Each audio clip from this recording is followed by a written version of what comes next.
नमस्कार दोस्तों। प्राचीन समय की बात है, एक बार सभी नौ ग्रहों सूर्य, चंद्रमा, मंगल, बुध, बृहस्पति, शुक्र, शनि, राहु और केतु सभी में विवाद छिड़ गया कि सबसे बड़ा कौन है। जब आपस में उनका निर्णय नहीं हो पाया तो वह सभी देवराज इंद्र के पास पहुंचे। इंद्र देव सब इस सबको देखकर घबरा गए और इस निर्णय को देने में उन्होंने असमर्थता जताई। लेकिन उन्होंने कहा कि इस समय पृथ्वी पर राजा विक्रमादित्य हैं, जो कि बहुत न्यायप्रिय हैं।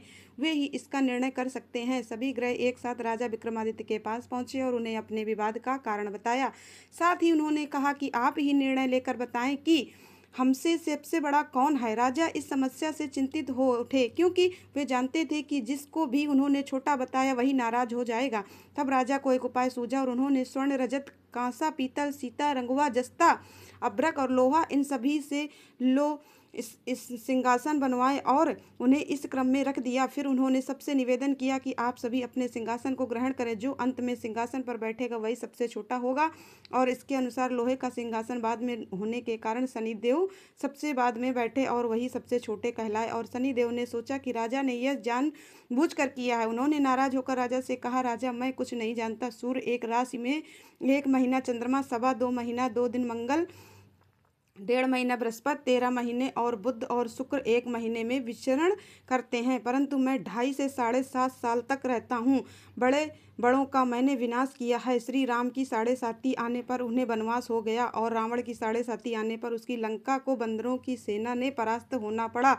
और अब तुम भी मुझसे सावधान रहना। ऐसा कहकर नाराज हुए शनिदेव वहां से चले गए। कुछ समय बाद राजा की 7.5 आई। तब शनिदेव घोड़े के सौदागर अर्पण कर उसके राज्य पर पहुंचे और उनके पास कई बढ़िया घोड़े थे। राजा ने जब यह समाचार सुना तो उसने अपने अश्वपाल को अच्छे घोड़े खरीदने की आज्ञा दी। राजा के अश्वपाल ने कई अच्छे घोड़े खरीदे और एक सर्वोत्तम घोड़े को राजा की सवारी के लिए रख दिया। और जैसे ही राजा उस घोड़े पर बैठा, वह घोड़ा सरपट वन की ओर भाग पड़ा। वन में पहुंचकर वह अंतर्ध्यान हो गया और राजा भूखा प्यासा भटकता रहा। और तब तक ग्वाले ने राजा को पानी पिलाया। राजा ने प्रसन्न होकर उसे अपनी अंगूठी दे दी और अंगूठी को देखकर राजा नगर की ओर चल पड़ा। वहां उसने अपना नाम उज्जैन का एक निवासी ने बताया। वहां एक सेठ की दुकान पर जाकर राजा ने पानी पिया और कुछ आराम भी किया। और भाग्यवश उस दिन सेठ की बहुत बिक्री हुई। सेठ ने उसे बहुत भाग्यशाली समझा और उसे खाना खिलाने अपनी घर ले गया। जब राजा सेठ के यहाँ एक कमरे में बैठा था तो उसने देखा खूंटी पर एक हार टंगा है और उस हार को खूंटी निगल रही है। थोड़ी ही देर में पूरा हार गायब हो गया। जब सेठ आया तो उसने देखा कि हार गायब है। उसने समझा कि किसी ने उसे छुड़ाया है और उस राज्य के राजा ने भी उसे चोर समझकर उसके हाथ पैर कटवा दिए और उसे नगर के बाहर फिकवा दिया। वहां से एक टेली में चल रहा था जिसे दया आई और उसने अपनी गाड़ी में बिठा लिया और फिर वह मुंह से आवाज कर बैलों को करने लगा। उस समय राजा की शनि की दशा समाप्त हो गई। वर्षा काल आने पर वह मल्हार गाने लगा। तब वह जिस नगर में था वहां की राजकुमारी को उसका गाना बेहद पसंद आया कि उसने फ्रंट कर लिया कि उस राग गाने वाले के साथ ही वह विवाह करेगी। उस अपनी दासी को उसे ढूंढने भेजा। दासी ने बताया कि वह एक ऐसा आदमी है जिसके हाथ पैर नहीं है, परंतु राजकुमारी नहीं मानी।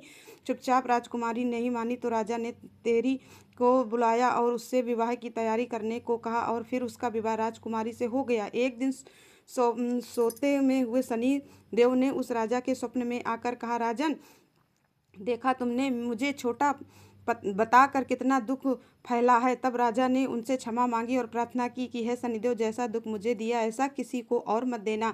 शनिदेव मान गए और शनिदेव ने कहा, जो मेरी कथा और व्रत कहेगा उसे मैं सुरक्षा में कोई भी दुख नहीं होगा और जून देखते ही मेरा ध्यान करेगा और चींटियों को आटा देगा, उसके सारे मनोरथ पूरे हो जाएंगे। समय ही शनिदेव प्रसन्न होकर राजा को हाथ पैर वापस दे दिए।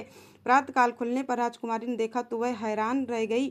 तब उस राजा ने अपनी रानी को बताया कि वह उज्जैन के राजा विक्रमादित्य हैं। यह सुनकर सभी बहुत खुश हुए। सेठ ने जब यह सब सुना तो वह राजा से क्षमा मांगने लगा। राजा ने कहा, कोई बात नहीं, यह सब शनिदेव का तो प्रकोप है, इससे किसी का कोई दोष नहीं है। सेठ ने फिर भी निवेदन किया कि मुझे शांति तभी मिलेगी जब आप मेरे घर चलकर पूजन करेंगे।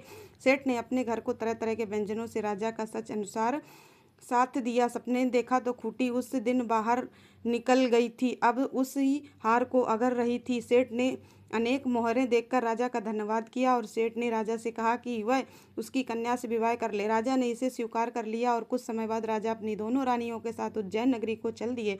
उज्जैन की सीमा पर ही उनका खूब स्वागत हुआ। सारे नगर में दीपक जलाए गए और खुशियां मनाई गई। राजधानी की घोषणा की गई। मैंने शनिदेव को सबसे छोटा बताया था, जबकि असल में वही सर्वोपरि हैं। तब से सारे राज्य में शनिदेव की पूजा और कथा नियमित और से होने लगी और सारी प्रजा बहुत खुशी और आनंद के साथ अपना जीवन बिताने लगी।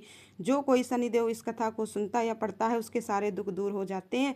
तो दोस्तों, कैसी लगी आपको आज की यह कथा? ऐसी कथाओं के सुनने के लिए हमारे चैनल भक्ति यूनिक वर्ल्ड को ज़रूर सब्सक्राइब करें। धन्यवाद दोस्तों, लाइक करें।